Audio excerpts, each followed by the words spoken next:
संगत जी, आज मैं शिव महापुराण का पाठ शुरू करती हूँ। यह सेवा मुझे गुरुजी ने दी है, आप ध्यान से सुनिएगा। संगत जी, शिव पुराण का पाठ सुनने से हर प्रकार के कष्टों से मुक्ति मिलती है और हमें गुरुजी की ब्लेसिंग्स मिलती है। जय गुरुजी, जय संगत जी।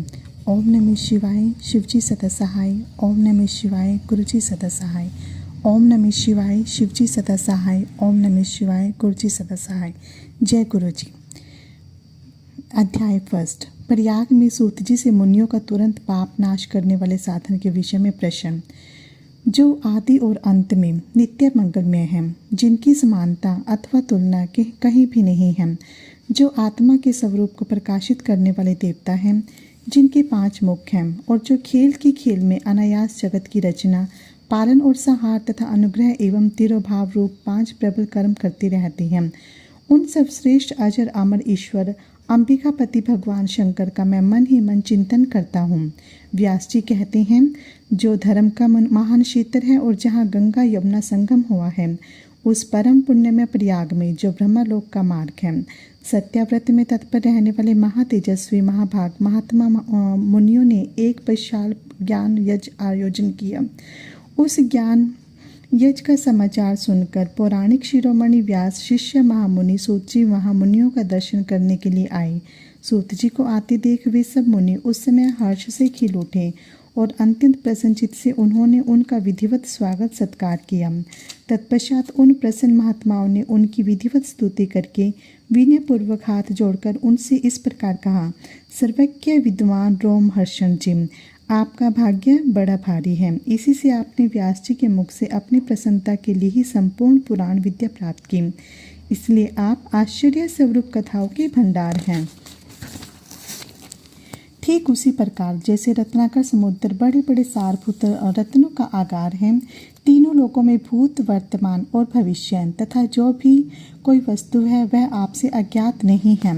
आप हमारे सौभाग्य से इस यज्ञ का दर्शन करने के लिए यहाँ पधार गए हैं और इसी व्यास से हमारा कुछ कल्याण करने वाले हैं, क्योंकि आपका आगमन निरर्थक नहीं हो सकता।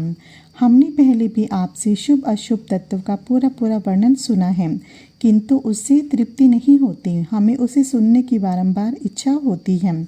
उत्तम बुद्धि वाले सूत जी, इस समय हमें एक ही बात सुननी है। यदि आपका अनुग्रह हो तो गोपनीय होने पर भी आप इस विषय का वर्णन करें।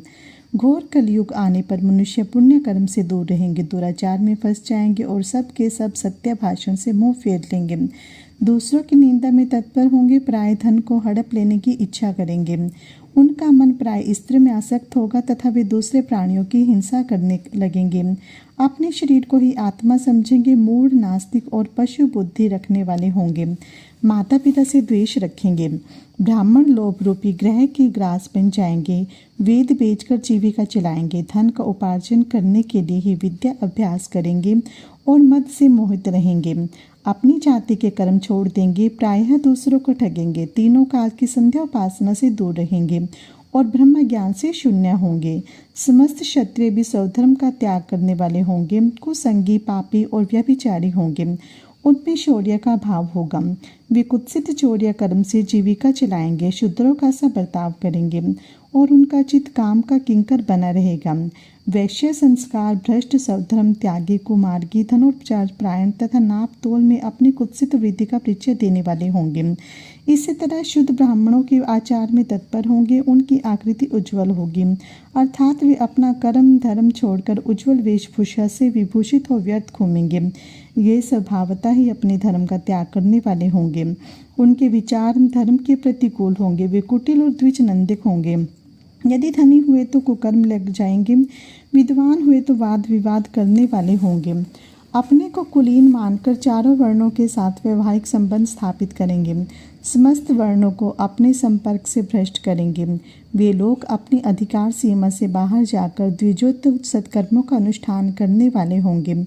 कलयुग की स्त्रियां प्रायः सदाचार से भ्रष्ट और पति का अपमान करने वाली होंगी, सास ससुर से द्रोह करेंगी, किसी से भय नहीं मानेंगी, मलिन भोजन करेंगी, कुत्सित हाव भाव तत्पर होंगे, उनका शील स्वभाव बहुत बुरा होगा और वे अपने पति की सेवा से सदा ही विमुख रहेंगी। हे सूत जी, इस तरह जिनकी बुद्धि नष्ट हो गई है, जिन्होंने अपने धर्म का त्याग कर दिया है, ऐसे लोगों को इही लोक और परलोक में उत्तम गति कैसे प्राप्त होगी। इसी चिंता से हमारा मन सदा व्याकुल रहता है। परोपकार के समान दूसरा कोई धर्म नहीं है। अतः जिस छोटे से उपाय से इन सब पापों का तत्काल नाश हो जाए, उसे इस समय कृपा पूर्वक बतलाइए, क्योंकि पाप समस्त सिद्धांतों के ज्ञाता है। व्यास जी कहते हैं, उन भावितात्माओं मुनियों की यह बात सुनकर सोची मन ही मन भगवान शंकर का स्मरण करके उनसे इस प्रकार बोले। शिव पुराण की महिमा और संहिताओं के भेद। सूत जी बोली, हे मुनीश्वर, यह आपने त्रिलोक हितकारी बड़ा अच्छा प्रश्न किया है। मैं आप लोगों की ऐसी रुचि देखकर श्री गुरु जी का स्मरण कर जो कहता हूँ उसे आदर सहित सुनिए। कल के पापों का नाश करने वाला परम अर्थदायक विश्व शिव पुराण नामक ग्रंथ सब ग्रंथों से उत्तम और वेदांत सार का भी सर्वस्व है, जिसके पढ़ने सुनने से मनुष्य सर्वोत्तम शिव गति को प्राप्त होता है। जब तक इस ग्रंथ का उदय नहीं हुआ, तभी तक कलयुग में ब्रह्मा हत्याधिक पाप फैल रहे हैं। शास्त्रों के झगड़े, नाना प्रकार के उत्पात, क्रूर यम के भट्टों की निर्भयता, तीर्थों का विवाद, सत्यादान और देवताओं की मान्यता संबंधी विवाद तभी तक महितल पर हो रहे हैं जब तक श्री शिव पुराण का पृथ्वी पर उदय नहीं होता है। जब यह प्रत्यक्ष हो जाएगा, तब शास्त्रों के परस्पर झगड़े आदि सभी इसकी गर्जना से समाप्त हो जाएंगे, क्योंकि भगवान वेद व्यास के कहे हुए इस पुराण का बहुत महत्व है। इसके कीर्तन और श्रवण से जो फल प्राप्त होता है, वह सबका सब तो मैं नहीं कह सकता, किंतु उसका कुछ महात्म्य मैं आप लोगों से कहता हूँ। ध्यान देकर सुनिए। इसमें मैं अपनी ओर से कुछ नहीं कहूँगा, जो व्यास जी ने कहा है वही कहूँगा। व्यास जी ने कहा, यदि शिव पुराण का एक या आधा श्लोक भी कोई पढ़ेगा तो वह पाप से छूट जाएगा, और यदि सावधानी से संपूर्ण पढ़े तो जीवन मुक्त हो जावे, और इसके अनुसार आचरण करे तो एक एक दिन में एक एक अश्वमेध का फल पावेगा। यदि कोई दूसरे भी श्री शिव पुराण की पूजा कर दे तो सब देवताओं की पूजा के समान फल प्राप्त करे। इसमें कोई संदेह नहीं है, क्योंकि शिव संहिता नामक इस सुधा को स्वयं शिव भगवान ने उपनिषद रूपी समुद्र को मथ कर उसमें से निकाला है। अतः जो इसका पालन करेगा वह निश्चय ही अमर हो जाएगा। यदि कोई एक मास इसे पढ़े तो ब्रह्मा हत्यादिक पापों से भी वह मुक्त हो जाएगा, और शिवालय में या बिल्व के वन में जो इस संहिता को पढ़ेगा वह अद्भुत फल का लाभ करेगा। जो श्री भैरव जी की मूर्ति के सामने इसका 3 बार पाठ करता है, उसके सभी मनोरथ पूर्ण होते हैं। यदि चतुर्थी के दिन निराहार रह बिल्व के मूल में बैठकर इसे पढ़े तो शिव जी की पूजा के समान है, और इसकी देवता भी पूजा करते हैं। इसमें शिव जी के दिए हुए अर्थ, धर्म, काम और मोक्ष चारों पदार्थों का विवेचन और उनकी प्राप्ति के उपाय तथा शिव जी की लीला और विज्ञान सब कुछ निहित है। अतएव यह सब प्रकार से आदरणीय है। वेद और श्री ब्रह्मा जी की सम्मति के अनुसार श्री शिव जी ने पहले ही इस शिव पुराण की रचना की। इसमें विदेश्वर संहिता, रुद्र संहिता, विनायक संहिता, उमा संहिता, मातृ संहिता, एकादश रुद्र संहिता, कैलाश संहिता, शतरुद्र संहिता, कोटि रुद्र संहिता, सहस्त्र कोटि रुद्र संहिता, वायव्य संहिता, धर्म संहिता, इतनी संहिताएं इस पुराण में सम्मिलित हैं। ये सभी पुण्यतर हैं। इनमें विदेश्वर, रुद्र, विनायक ये तीनों संहिताएं 10-10 हजार और उमा और मातृ ये दोनों 8-8 हजार और एकादश रुद्र संहिता 13,000, कैलाश संहिता 6,000, शतरुद्र 3,000, कोटि रुद्र 9,000, सहस्त्र कोटि रुद्र 11,000, वायव्य संहिता 10,000 और धर्म संहिता 12,000। कुल 1 लाख श्लोकों का यह शिव पुराण है, परंतु इसे शिव जी ने अब केवल 24,000 का ही सबके लिए रख दिया है, और पुराणों में यह चौथा पुराण कहा जाता है। परंतु अब इसमें 7 संहिताएं ही प्रधान हैं। अन्यथा सृष्टि के आरंभ में शिव जी ने इसे 100 करोड़ श्लोकों में कहा था। अब यह 24,000 संख्याओं वाला शिव पुराण केवल इन 7 संहिताओं में शेष रह गया है। विदेश्वर संहिता, रुद्र संहिता, शतरुद्र, श्री कोटि रुद्र, श्री उमा, श्री कैलाश और वायव्य संहिता।